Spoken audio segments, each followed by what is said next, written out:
super big welcome because we are all in to win in Virginia. We have a great program today about mobilizing the youth. And I have to say, this is an awesome panel. They're going to take over this segment and they will introduce themselves to you. I want to hand it over to Ella to get us started, and we'll explain to you how the format's going to go. Hello, Ella. You're looking great. And why don't you unmute yourself? We're very excited. First of all, you came to the NOVA Summit. Yes, I did. And I'll be at the Rural Summit too this weekend. So Yay! repping GRVA. Yeah, you're going to be speaking on stage, which is really exciting. And yes. Elizabeth spoke at the NOVA one, Brubaker. And you know what? I think hearing what you guys have to say to older folk really helps us understand how to work with your generation. It's really important. We listen and give you this platform, and you're just a super delight to work with. So I'm just so pleased you can be here with us. So take it away. Yeah, you're welcome. Big thanks to Network Nova, All Into Win Virginia for hosting this. It's so important to have youth involvement, especially right now with everything that's going on. It will continue to affect us and the younger generations. But anyway, like Catherine stated, my name is Ella Duncan. Hi, I'm 17. My pronouns are she, her. I'm going to be a senior in high school. And I work for Generation Ratify Virginia. So Generation Ratify Virginia, if you're unfamiliar with us, we are the Virginia chapter of the national team, which is a youth-led movement to ratify the Equal Rights Amendment and advance gender equity. Our mission is to build a coalition of young people across the Commonwealth leading intersectional feminist revolutions that empowers and advocates for the full equality of young women, non-conforming, non-binary, queer folk, the whole shebang. We aim to do this through education, advocacy, elections, and empowerment. And then the wonderful panelists that I have joining me today, they're from a lot of other youth organizations. I'll go ahead and start with Abby. If you could introduce yourself, just your name, pronouns, age, and your organization. Yes, so hi everyone, my name is Abby. I am 17 years old. I'm from Rockingham County, Virginia, which is out there in the Shenandoah Valley. I am here representing today Rural Ground Game, which isn't a youth organization specifically, but I'm here to bring the rural youth perspective because we face a lot of additional obstacles being from a rural area and being rural Democrats, period. And then additionally having that age factor come in. I use she, her pronouns, and I attend Eastern Mennonite High School. I'm about to be a senior, which is so crazy. But I'm really excited to share a little bit about what it's like being a young rural Democrat and talking with my friends here, because what's great about the youth organizing community here in Virginia is that we are all friends. So it's great to be with y'all tonight. Thank you so much, Abby. Like Abby stated, we're all really good friends. Elizabeth? So hi, I'm Elizabeth. I use she, her pronouns, and I am 18, so I can now vote. So I'm one of the votes that you're trying to mobilize. And I'm from Charlottesville, Virginia, but I'm about to leave for school in Atlanta, Georgia. And I am with Generation Ratify Virginia. I'm going to be kind of the panelist answering questions, but I also am currently working for a campaign, so I can also kind of serve on campaign side of things too. Thank you, Elizabeth. Prasidha?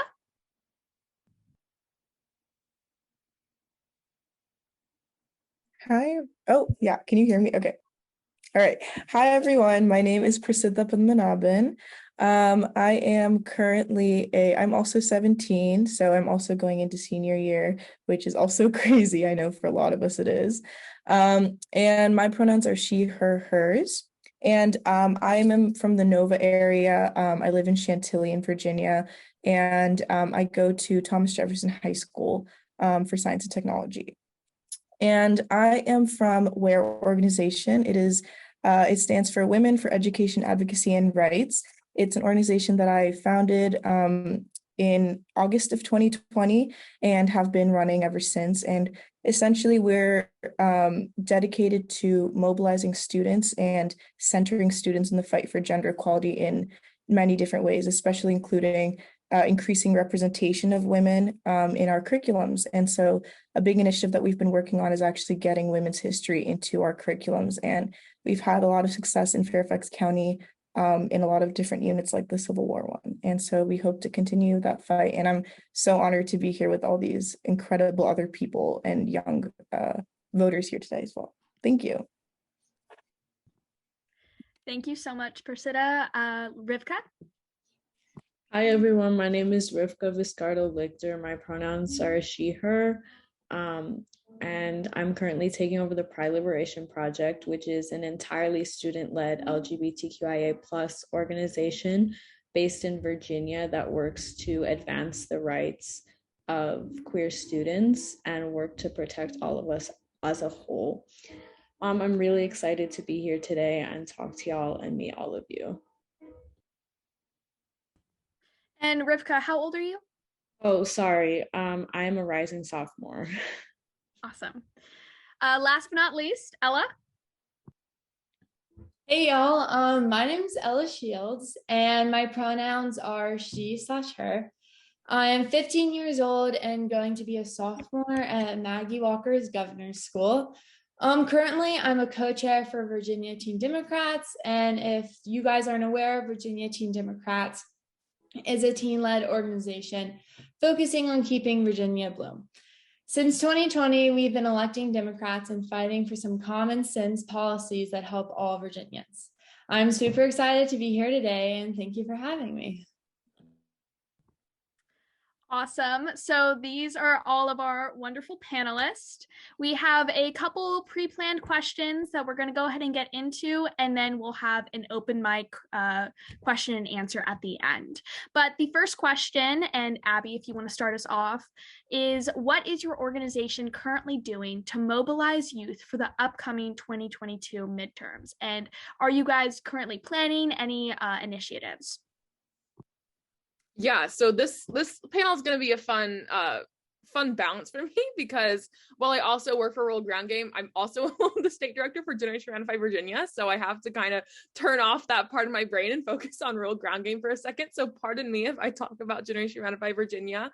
But World Ground Game, I'm the special projects and youth coordinator. So I do a lot of our youth outreach, which is basically talking to my friends in the area and being like, hey, what have you heard? Because in rural Virginia, internet is really, really difficult to get to. And so a lot of the ways that most campaigns or candidates or committees connect with youth voters is through social media. And while a lot of my friends are on social media, it's hard to access it, and it's not where we are all the time as rural youth specifically. And so we have to do a lot of focus on like community building and really meeting people where they are in person. And so it takes a lot of in-person events and just identifying folks who are progressive, they support progressive policies, and they're angry and they want to get stuff done. So like today I had lunch with a friend of mine who, we're friends from school, but today we're gonna work on getting her on a phone bank and getting her mobilizing for other folks, because she's not able to vote yet, but she knows 10 other people who can vote, and she can talk to people on the phone who are able to vote. And so that's a lot of what we're doing. I know personally I'm just trying to connect the dots for some of my friends, because a lot of people, especially in my area, don't even realize the opportunities that they have to get involved with politics at this stage. Because I know I was talking with this one friend in particular who I met with today, and she was really upset because she isn't being paid a living wage at her job. And, we all deserve a living wage. And so that's how we turn this frustration into action. But another thing that we're also really doing is recruiting young candidates. So if you are young and want to run, we want to help you. And so that's another really key thing that we're doing. And also helping our committees, our rural committees, connect with young folks. I've had a few calls connecting some young folks with their Democratic committees. That's how I initially got my start, was connecting with my local Democratic committee, and I think they are super integral. So there's a lot of different ways, but it all goes back to that community building and that working with each other in person and building those relationships, because relationships are what change people. So that's my pitch about what we're doing. But there's a lot of things. So at the end of the day, it just matters what we do with each other face to face. Thank you so much, Abby. Elizabeth. Yes. So over at Generation Ratify Virginia, we realized that something that's not often thought about is that people like me, I'm leaving for college in Georgia, and so getting me registered to vote before I leave is super important. So although, phone banking is great, what we've decided to do as an organization is work with campaigns such as Spamberger and Throneburg specifically, and we're doing what is called peer-to-peer phone banks. So we are calling teenagers or younger voters specifically. Often they're also marked as unknown in VAN or other tracking software because they don't have enough records. So number one, we're getting teens to vote by talking to them as teens and making sure that we reach them before they leave. And then secondly, we're also helping with those campaigns, getting them identified as Democratic teens who can then be reached out to. So that's something that we've been really working on, and we have weekly phone banks and outreach things such as that. The other thing that we are working on is we are doing voting drive training, because we realize that having a voter registration drive, a voter registration drive one time isn't necessarily the most effective for our organization. So instead, we're taking an opportunity to teach all of our Generation Ratify leaders how to have a drive. And then they can go out into their communities and have their own drive. So that's sort of what we're also focusing on, is that training aspect to then kind of disseminate the information and then have that breakout regionally. Thank you so much, Elizabeth. Prasidha? Yeah, so a lot of what WHERE does, in echoing both what Abby and Elizabeth mentioned, is kind of connecting with other people, but especially students. A lot of, WHERE, one of the things in our name is education, because it's a really big part of any initiative in our opinion and kind of the work that we do. And so a lot of what we do in terms of mobilizing student voters and youth voters is actually educating them about it. It's no secret that in Virginia and just in general across the country, education about voting and just civic education in general is it's very lackluster in most schools in most counties. And so unfortunately, students don't know the opportunities that they do have, or don't know enough about how they can make a change. Like Abby mentioned, a lot of people are frustrated but don't know what to do about it. And that's kind of a lot of what we've seen with students in our communities and just in general across Virginia and the country. And so one of the initiatives that we're doing for 2022 and beyond primaries, because Virginia is unique to have them every year, is that we're going to start creating youth-centered voting guides and youth-centered voter education resources. We create a lot of resources like infographics or women's history resources on our website. And so similarly, we'll be creating them in the framework of voting so that students know what options are available to them, whether they can, a lot of the work that I do aside from WHERE is getting involved on campaigns and getting involved in other local organizations. Like I'm a part of Virginia National Organization for Women. And so, allowing students to understand what resources and organizations are available to them and how they can utilize their passion to make a change, and how they can actually get involved in the voting process is something that, we would like to really impress on the next generation of voters. And so creating those guides along with talking to the voters and young students who are kind of figuring out what they have in terms of civic education and responsibility is kind of what we aim to do in that realm. Thank you so much. Rivka? Hi, I'm so sorry. I did not hear the original question. It cut out for me. Would you mind repeating it? Yeah, of course. So what is your organization currently doing to mobilize youth for the upcoming 2022 midterms? Okay, yeah. So what we're doing to mobilize youth is currently we do have a lot of other projects, especially because of the attack on queer youth that's been happening all over the country. But what we've been doing is we definitely do a lot of phone banking, and we're planning to have one that's kind of more widespread when it comes to. We also want to connect with specifically school GSAs and kind of get the information out to students that are over 18 that they can vote, and kind of center it as, you know, queer students can vote too, and who you vote for will determine, you know, whether or not you're going to have your rights protected in your schools. So we're definitely emphasizing that point with queer youth in schools who can vote. I think we want to continue to do a lot of work on emphasizing that voting is coming up, but that's pretty much all the work we're doing so far. Awesome, thank you. Ella. Yeah, so with Virginia Teen Democrats being a teen-led organization, most of our members cannot vote, but that doesn't discourage us from participating in elections. So this past July, we actually held our first weekend of action.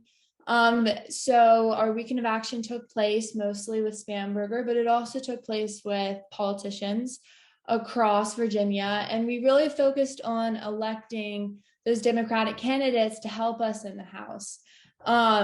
We hope to hold another one in October so that we can, you know, take control of the House. And yeah, so one of our biggest successes, though, is Teen Thursdays, and we are bringing that back.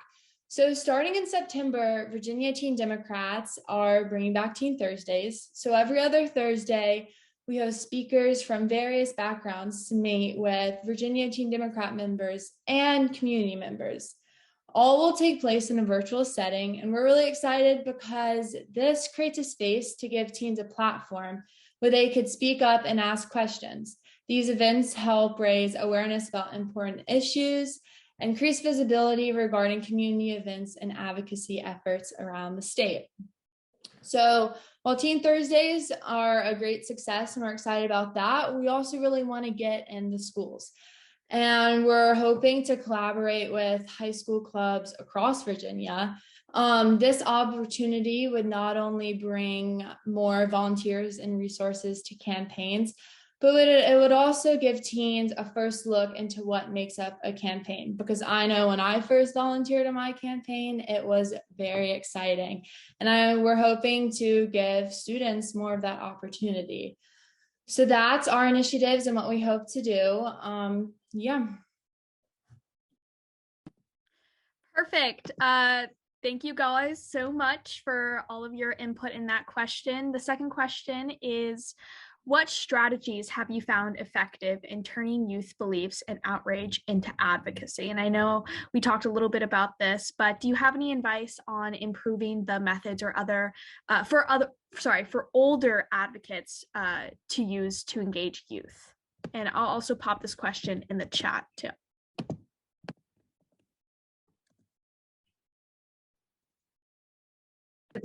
If we can start with Prasidha. Yeah, so in terms of strategies that we find effective, I think that really teaching young people that their voice matters is really important. I know that in the beginning it's really difficult, especially like personally when I started kind of my advocacy journey. There was a lot of backlash and hatred that, you know, I saw and that a lot of people in these different movements see. And so I think teaching students and, you know, the youth that their outrage is valid and how to actually deal with that and make it impactful rather than feeling like, you know, it's just meeting a dead end or isn't really actually attaining the goal that they would like. And so kind of helping students figure out how to utilize their voices is really important and something that we do a lot of at Ware and that we think is really effective. And also kind of showing how, you know, students can amplify these voices and figure out what they need. So for example, we found there was a need for, more with representation of women and especially diverse women's history in our curriculums. And so what we've done is, as students, we actually created curriculum and created, presentations and PowerPoints and everything that could go into a curriculum and teach students, and are currently teaching students. And then, if we also realized that, just focusing on schools isn't enough because, people sit at home or don't have access to that kind of learning to be able to learn about this. So we have online resources where you can just learn about a woman in a field or a woman from a certain decade. And these are all things that we're creating. And it's really helped a lot of students, especially at Ware, figure out how to utilize their voice in, whatever way they feel is like helpful, and also in whatever field they would feel is helpful and however they can. Thank you. Perfect. Yeah, perfectly stated. Rivka. Sorry, it took me a second to unmute there. So we recently had a constitutional amendment introduced that would lower the voting age in Virginia to 16 years old. So when it comes to encouraging youth voting, the first step is making sure that the responsibility is largely adults, not students, which I know is what you're talking about. So, in that light, it's important that when youth come together to form organizations like my organization, the Pride Liberation Project, or Generation Ratify, that our policy demands are taken seriously. We are far less likely to mobilize for a candidate if we know that they're not listening to the youth in our organization, or that they don't support our missions or our goals. So I'd say like a huge part of it is making sure that when we make policy demands, when we ask that there be a change, that we're taken seriously by adults. And then just coming back to the constitutional amendment, I think that's a huge thing that would help engage youth, because most young people can't vote. The majority of people in our organization are under 18. That's why we as an organization don't focus as much on voter registration or mobilization in our project, because most of our members aren't eligible. So a huge part of engaging students is making sure, or engaging youth is making sure that they can actually have a say in our democracy. So, again, just mentioning a huge part of that would be supporting the constitutional amendment to lower the voting age to 16 in Virginia, so that we can actually have more youth engaged. Yeah, I totally agree. I think something to point out, in a lot of these organizations, that most of the youth is people under 18. Moving on, Ella. So our current way of outreach is by social media. Our current platforms are Twitter and Instagram, but we view our social media platforms as communities. So these communities help kids band together and with like-minded individuals, and they can share their voices and help make a louder impact. So we as an organization value that impact. And when we see our community frustrated and angered by certain outcomes, we act. And we act by posting information on rallies and protests happening all across the Commonwealth. We act by providing information to these teens on who to support based on the certain outcomes that have happened.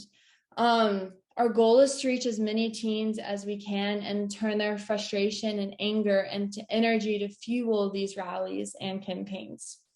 So while we value our Twitter and Instagram communities, we also value our Slack community. And for anyone not aware, Slack is a communication community, and it's where Virginia Teen Democrats communicate with their members.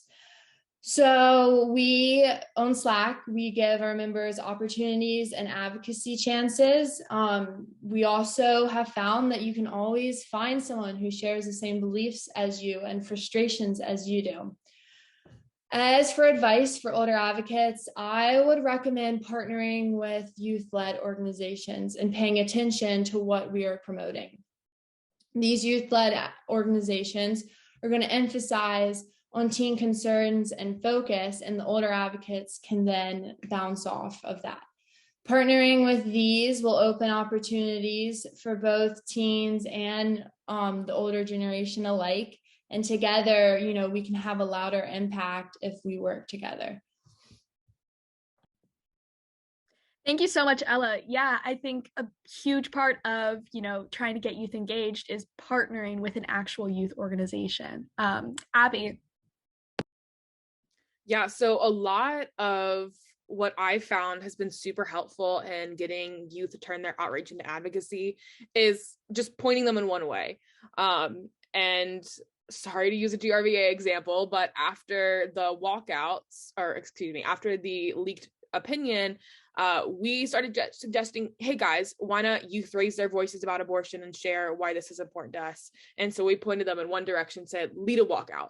And we got so much support. And so I think like streamlining, saying, hey, let's do this together. Let's do this and let's be effective, and being clear and having clear communication and clear standards is super key. And to put my Royal Ground Game hat back on, do you have any advice on improving the methods older advocates use to engage youth? I 100% agree with Ella. I would say talk to youth. Use youth. I know Kathy Kirkering's here. I worked with her and the Botetourt Dems on getting a young intern for the Botetourt Democratic Committee to help run the social media and plan community events and connect with youth as a young person, because young people have the best opportunity to connect with fellow young people, because again, relationships are what change people. And so if we do that, if we build relationships with one another, youth to youth, then we can actually, change hearts, change minds. And so I saw the Botetourt Dems got Twitter today, so everybody should go follow their Twitter. Shout out to Kathy. They're doing fantastic work. So again, have youth build relationships with fellow youth, and that's the key to really engaging folks. So,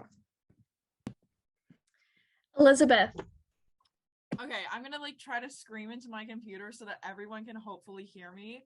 I got a new computer, so I'm also super annoyed that my audio isn't working. But my main tip for mobilizing youth is to talk about policy and to talk about issues.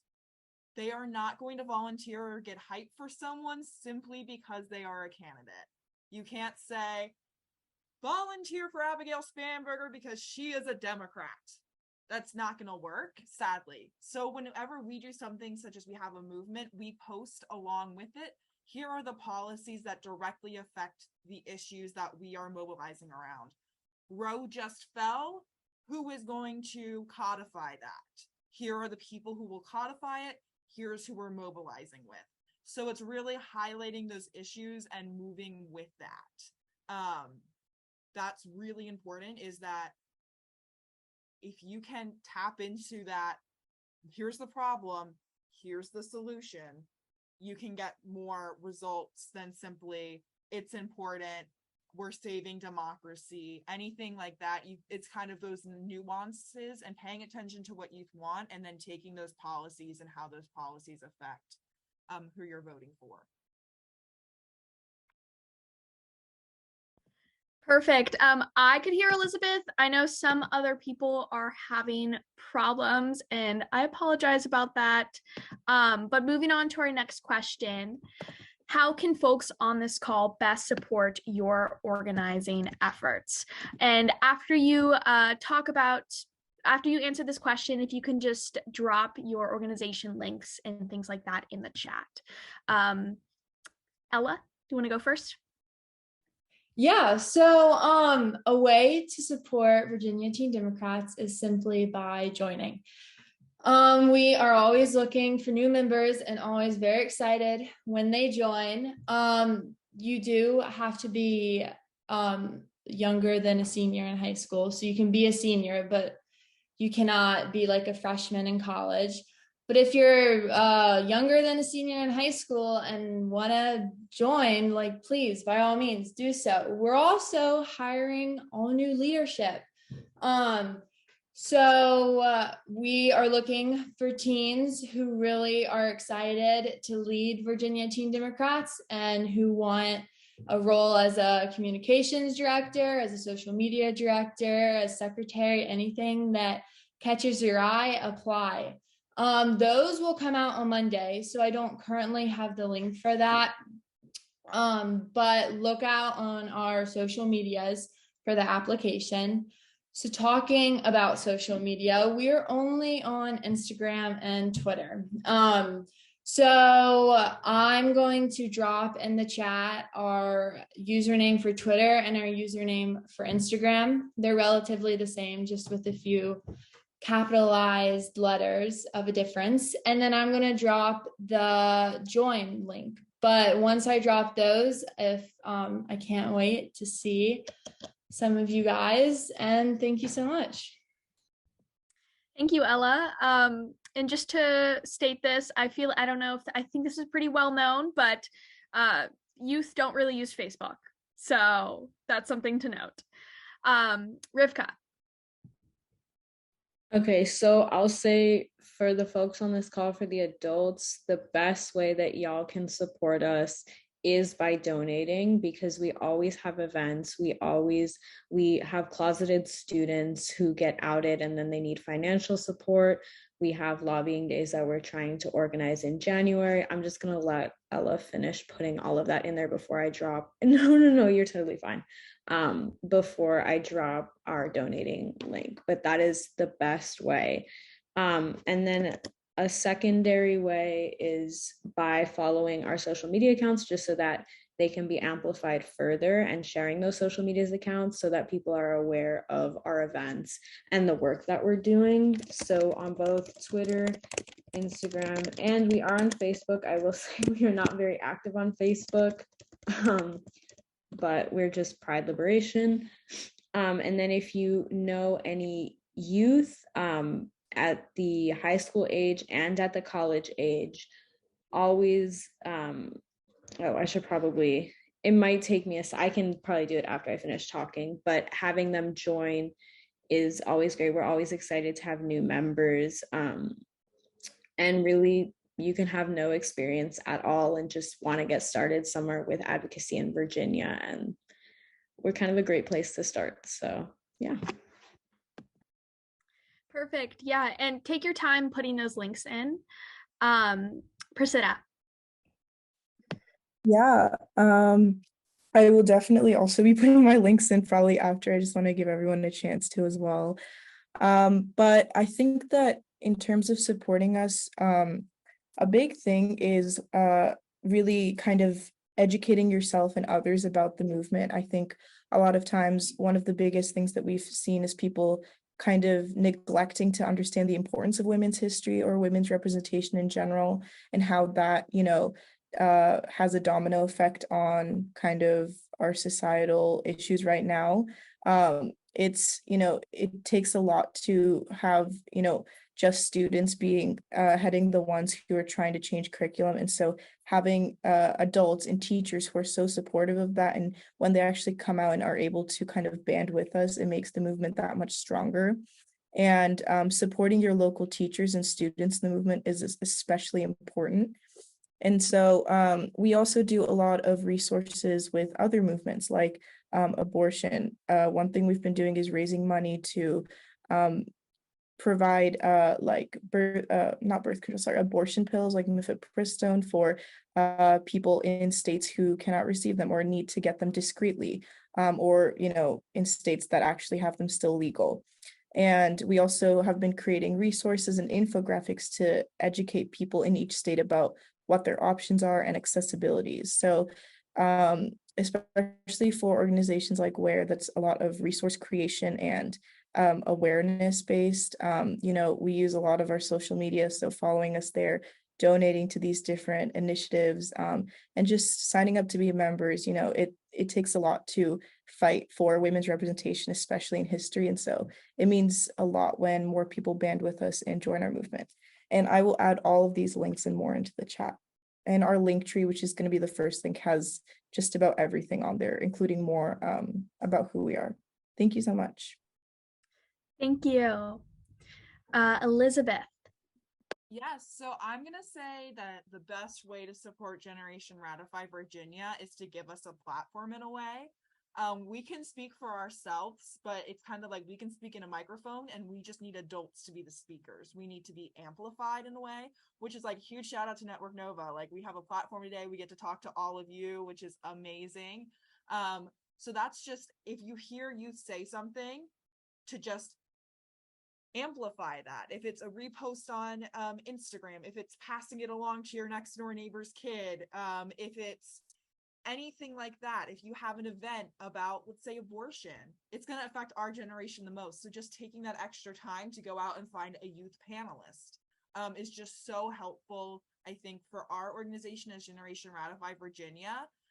And then just as youth in general, is really taking the time and the initiative to include youth and to amplify what we're already saying, because we have a lot of opinions. Like, don't get me wrong, we have a lot to say. It's just making sure that people get to hear that.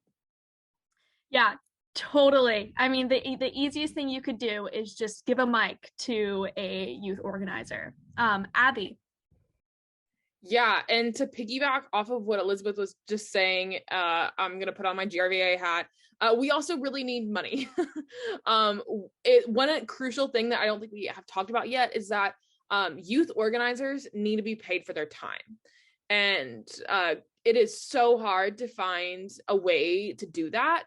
And so what we really need is funds to be able to pay youth and to be able to equip youth with the resources to do the organizing in their communities, because youth are already so capable and so driven, but they don't have the funds, they don't have the money. And unfortunately, in this economy, we don't have the time to be volunteering all of our time. And we can't do that. So what we really need is money. So I hate to do that, but if you guys have any extra funds, it would mean the world to donate us so that we can stipend our organizers and support them monetarily, because they put in a lot of time and effort into this. And so we would really appreciate that. But putting my rural ground game hat back on, again, funds are so important. Rural ground game pays me for my work. And it is amazing that I am able to do that and to be able to invest that money back into my community that I get for doing the work. So just continuing to support Rural Ground Game via funds, and also supporting us on social media and coming to our in-person events.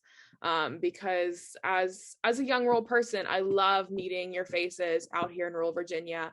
And so please come to the Rural Women's Summit. I will be there on Friday.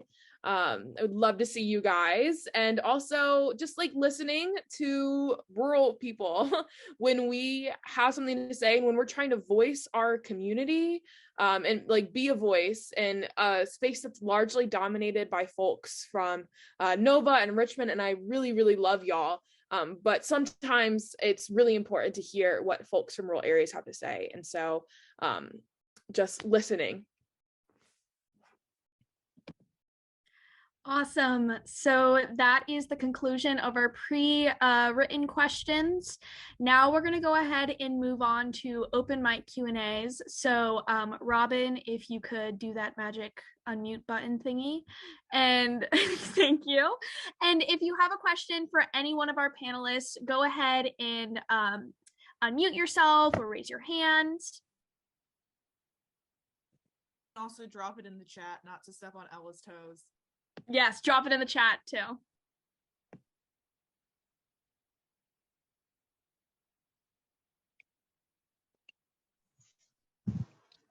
Hello? Did you want me to say something? I'm a Charlottesville public access TV show host. Elizabeth, did you see me at the rally with my camera? Were you at the rally in Charlottesville? Which one? Oh, okay, the second one. But anyway, I got really great interviews with a supervisor from Scottsville of Albemarle County. I mean, it just came out really well. What I want to impart is it's on YouTube as well. So take it, take different, parts of it, whatever you want. And I put it in the chat.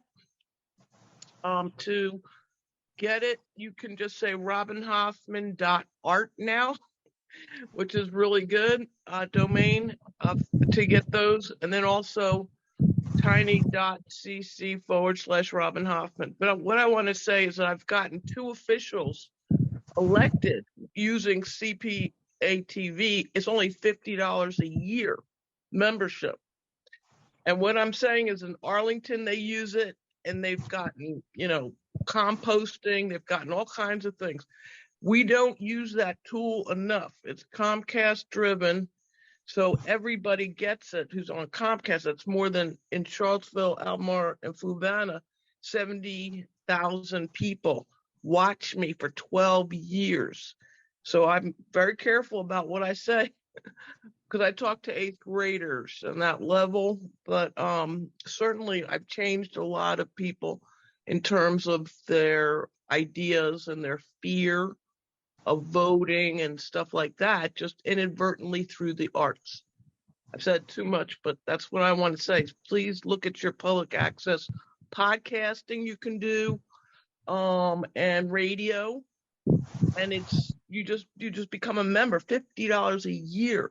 So it's really worth it to get on there. And I think more and more people should do it. I just got a city councilor to do it. He's going to be on at 7 p.m.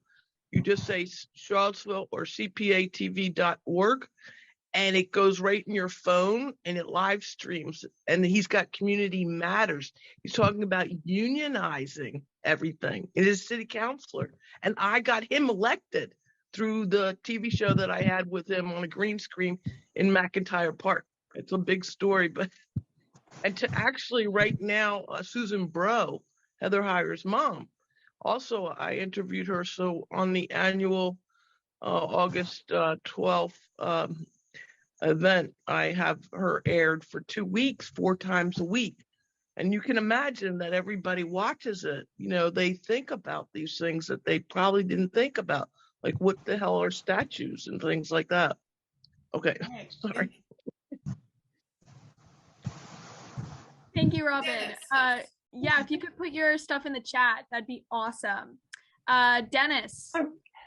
I put this in the chat, but if people didn't read it, I would be happy to pass on, if you're not already involved with the Virginia Grassroots Coalition, I'll pass on your contact information to Louisa, who leads the group, and she'll contact you. She sends out a good mailing, but there's a monthly meeting that anybody can speak at. You can get on the agenda if you have something you want to talk about. You just let her know. I think she would love to have you as part of the group. There are about 40 groups from around the state of Virginia already in the organization, but not much youth groups. So we would love to have you. It would be wonderful.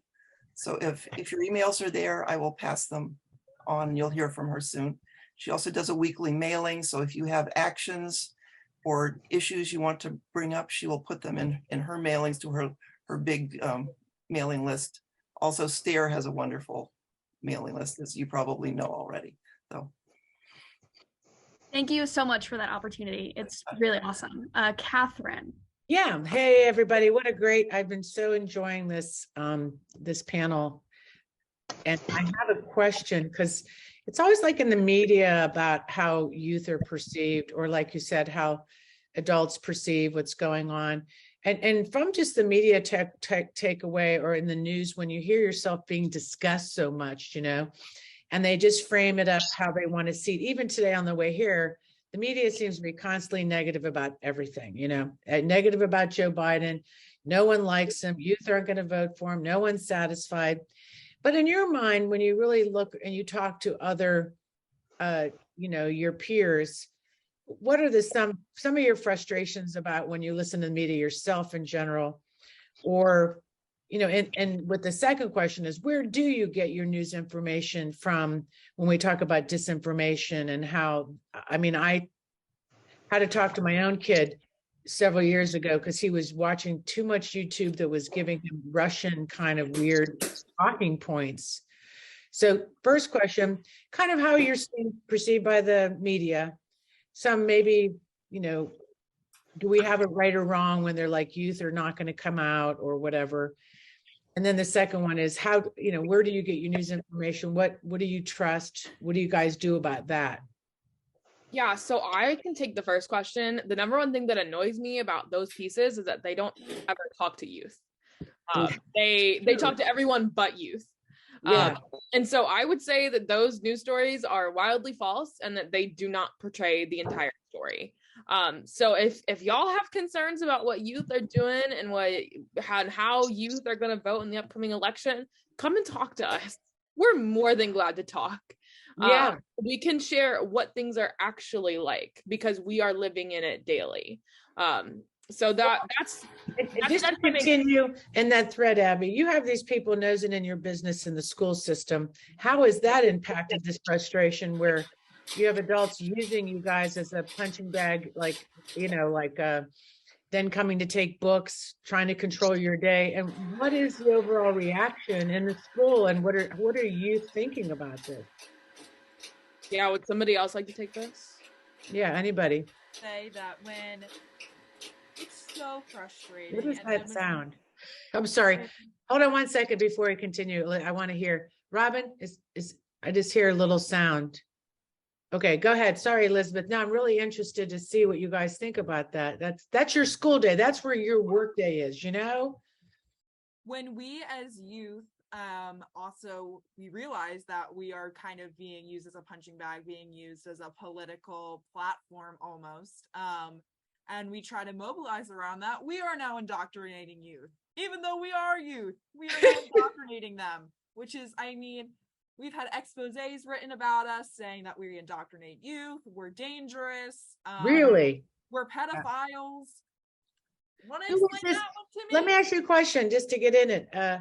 Who is saying this exactly? Now, your own peers, where you are in your own space, are the majority of kids onto this? This is what you're kind of These are what adults say about us. Yeah, so this is around us are happy. Oh, like those people. Kind of what you run into of when youth want to fight back, and I think Rivka can also speak about this. I love it. Yeah, organizing around schools, but when youth try to, fight back, then we're perceived as like not youth, and that is kind of taken away and replaced with the label of progressive. Yeah, we're progressive. You're not youth. Your opinion doesn't matter as a youth anymore. You're now just a progressive.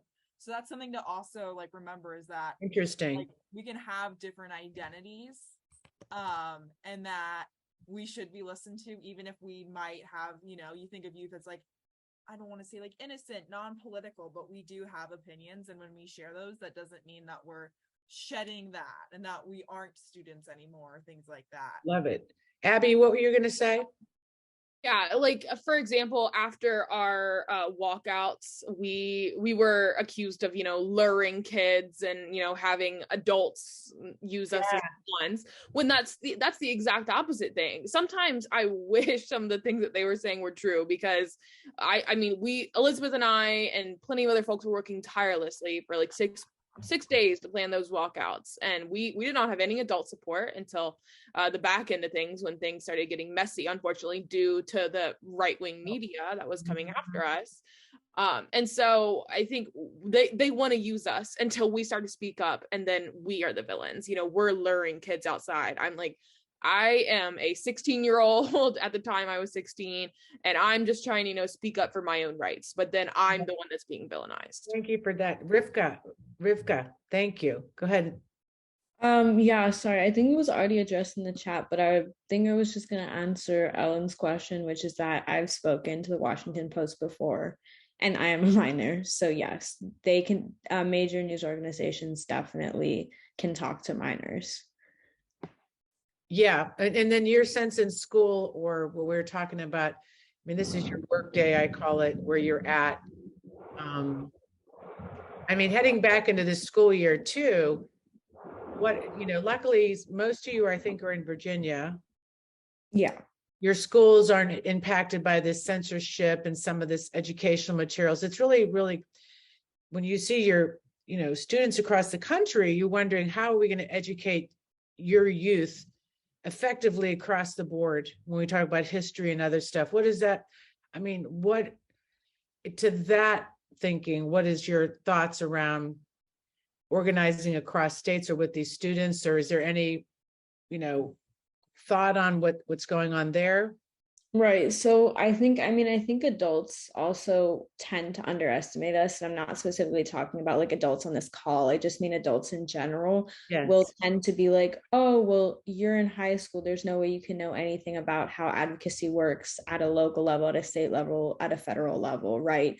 And then like I've spoken, even with college students who have like had significantly less experience, but they think because of their age that they just have to know more than us. And I think it's less of an issue when it comes to educating students and more of an issue of making students feel that they belong in their schools, which obviously is a huge thing for my organization, as a lot of the work we do is making sure that marginalized groups are included in our curriculum so that we see ourselves in our curriculums and we feel represented in our curriculums. I think, when it comes to education, it's really important that, oh, sorry, I just wanted to check the chat thing. For me personally, my experience with press, my parent is very supportive of me doing press work. So I know so for me, I will always tell them, yes, I have parental consent, because my parent knows that I'm doing this and she's fine with me doing it. So yeah, but I don't know if I even fully answered that question, but I think it's different for every person because some people's parents aren't okay with them speaking to media. But I will say in an organization, there's always someone, there's always one person that's able to, and that's really all you need. You don't need 40 people able to speak to media. You just need one person to be able to make that impact. Yeah. I like that point you just brought up. I mean, having support, when we talk about adult support, like in this room and organizations, the biggest supporters are family members and parents. And how has that gone for all of you? Is that pretty much across the board supported, or who wants to speak to that? Anybody have comments? I can share a little bit. So I think I have a unique story. My mom is actually a pastor. And so that definitely, I always tell people I'm like a living contradiction. I'm from a rural area, but I'm also a Democrat, but I'm also a pastor's kid. So my mom is incredibly supportive. She was actually very involved when she was younger. I think her main concern, and she always talks with me about this, is just the cruelness that can be sometimes associated with politics. She's very hesitant about me getting too involved in that. But luckily I have great mentors that have assured her that, they're always steering me in a safe direction. But I think our parents are very supportive, but along some lines is, they're our parents. They want to protect us. And I talk with my mom all the time about the intersection of faith and justice. That's something that really hits home for me as a person of faith, is talking about that. And so, I mean, the conversation at my dinner table is frequently about politics. Typically politics and something with healthcare. My dad's a physician's assistant. But I mean, my mom is, she's not super reliable, but she used to be one of my best volunteers when I was doing campaign work. So I think it's striking that balance with our parents of, having them say, fly little birdie, but also keeping us safe. Yeah, I think, kind of a interesting contrast. I live in Alexandria, Virginia, which is a big bubble compared to rural Virginia, like where Abby lives. So I have very liberal parents. And, when I went to the Generation Ratify, we hosted a week-long action in DC, protesting in front of the Hart Senate building, sleeping outside of the White House, and lobbying in person many days. More than half the kids there, I would say their parents didn't know where they were. And that was because a lot of their parents did not agree with what they were doing. So I think, while some kids don't have a good family support system, that doesn't mean that they still don't know how to get active, Right. And they can still be successful. It just may look different and harder. Right. No, I love it. It's so great learning more about you all. Anybody else want to chime in? I know we're coming up to the hour. Prasidha, good to see you again. It is good to see you as well. I was on the power lunch a couple times ago, so it's really great to see you. But yeah, I think to add to that, like personally, so I always say like my mom is my biggest inspiration for doing all of the work that I do, because I've told this story a bunch of times, but I mean, I grew up, I'm Indian American, and a lot of times, I will like open up a textbook and I'll only see typically white men in a textbook or in a story. And if at all there's a woman, it's like she's a sidebar, she was a wife, she did something domestic, and most often than not, she was a white person, a white woman, and not a person of color, or an indigenous person, or just anybody who might vaguely represent me. But, I also had the like unique opportunity of growing up as an Indian American, and my parents are immigrants and I'm first generation. And so I grew up hearing their stories about them. And I grew up hearing my mom tell me, every day she would tell me about like these wonderful Indian women who have done amazing things. And so by the time that I was learning about, American history in schools, like whenever it starts, third grade, fourth grade, I had this, background of a plethora of stories about inspirational women. And then I would come to school and I would learn about no one. And so I realized that, there was a great issue in our school system.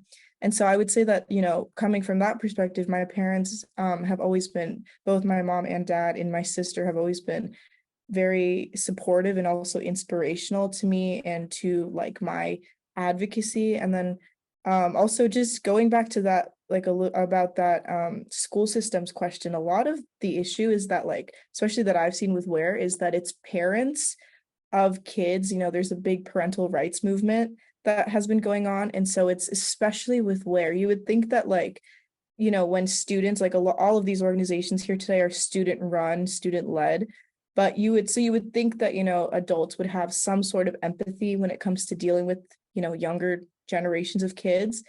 However, like for me, especially, I've personally felt like it'll immediately, like if something comes out about Where something is going on, we're promoting an initiative, the comments or we'll get from parents or just hatred will be full of like racism towards me, racism towards, where I'm from, my counterparts, or anything like that, my peers. And they're so quick to just jump on that hatred of what we're doing and not actually sit and evaluate, like, is this necessary? Or they'll just straight up ask me like, why does women's history matter? Is that even important? And it's like, clearly there's a lack of education if you're asking me that. So yeah, I would say that, it's really, parents are, obviously wonderful, and mine have been extremely supportive. But then in the school system, it's a lot of times these like parental rights movements and parents who actually come at our necks for trying to just make change that would make our lives better. Yeah, I mean, we've come up against these same parents in a different form when I go to the back to school nights just to help with stand up for public education. And it can be really nasty, seeing that firsthand. Ella, did you have anything to say? And then I'm going to hand it back over to the other Ella, Duncan. And then you guys can wrap your wonderful, informative panel up.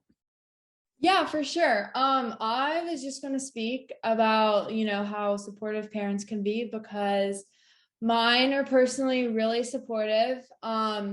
I published my first op-ed last January, and I had it with the help of my delegate, because I was currently interning for him that session, and I kept it a secret.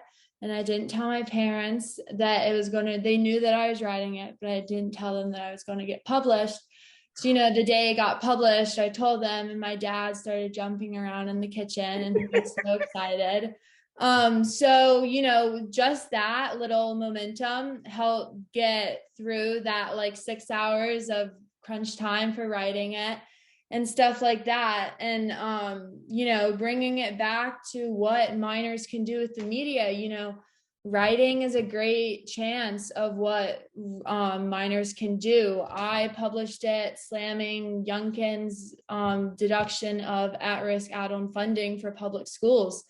And, it gained attention. So if you have a pressing matter and if you feel passionate about it, write about it and send it off to one of, Virginia Mercury, Richmond Times-Dispatch, Washington Post, send it off, and you never know what happened. I mean, most of the times they want a youth perspective and they want someone who's and active in it, and they'll repost it, and it gives people, a different understanding of what it's really like to be in a situation that you're in and why you're writing about this. I think we're all smiling to hear that you right, Dennis. I could see the smile on Dennis's face. Robin, we have a writing group too. I mean, we try to get articles in. That is fabulous. Congratulations on that. All right, I'll hand it over to Ella Duncan, and I can't wait to see you I'll see you Saturday, but I'll see Bobby Friday at the World Virginia. Yeah, we'll see you there. Yeah, really quick. I just want to pass it over to Rivka for some final thoughts, and then I'll conclude. Yeah, I was just gonna say all of your thoughts, they're honestly like just mine. Like that's been a huge part of my experience. I think, especially with Prasidha, I do not want to pronounce that wrong. Was that okay? Sorry. Yeah, it's Prasidha. You're Prasidha. Sorry. So what Prasidha was saying really hit home for me as well, because my dad is an immigrant, and my mom's parents were immigrants. So I'm first generation on my mom's side and second generation, other way. First generation on my dad's side and second generation on my mom's. And like my great grandmother was the first female general in the Israeli army.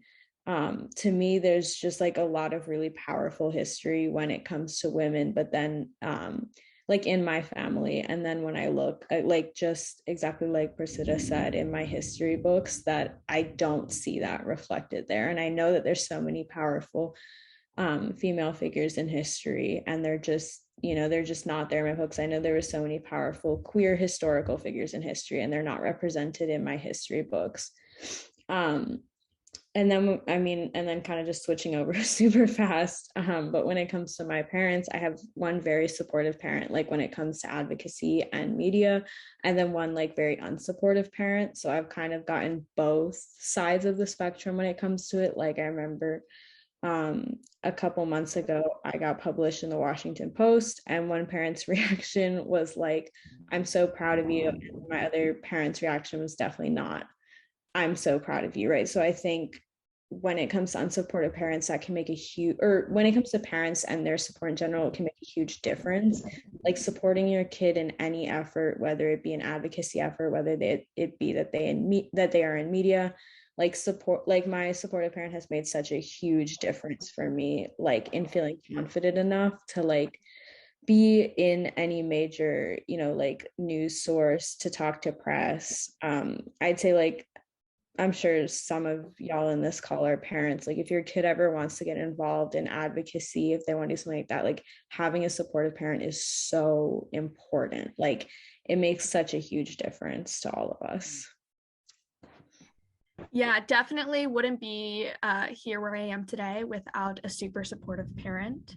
But thank you all so much for being here and wanting to listen to us. I mean, that's just kind of the biggest thing you could do to help youth voices is listen to us and engage with us. Thank you, Dennis. And I hope to see you all at the Women's Summit this weekend, Saturday and Friday, to further this conversation about youth involvement. Robin, did you want to? Yeah. No, you can sign off. Okay. Just to let everyone know that the recording will be up tomorrow. Yeah. And any call? Did you already do all your calls to action? I got so engrossed in your wonderful discussion about. I mean, this has been really great, and I think people are going to enjoy watching it. I wanted to thank you from the bottom of our badass hearts that you guys are all in. We're going to work together to save our democracy. I know Eloise We had a lot of tears with a lot of stuff going on, but you know what? The staying in community, don't worry. Like I always say, we stick together. That's the way to do it. So thank you, Ella, Rivka, Ella, again, Elizabeth, Prasidha, and Abby, and everybody that came today. Let's give them a round of applause. Thank you, everybody.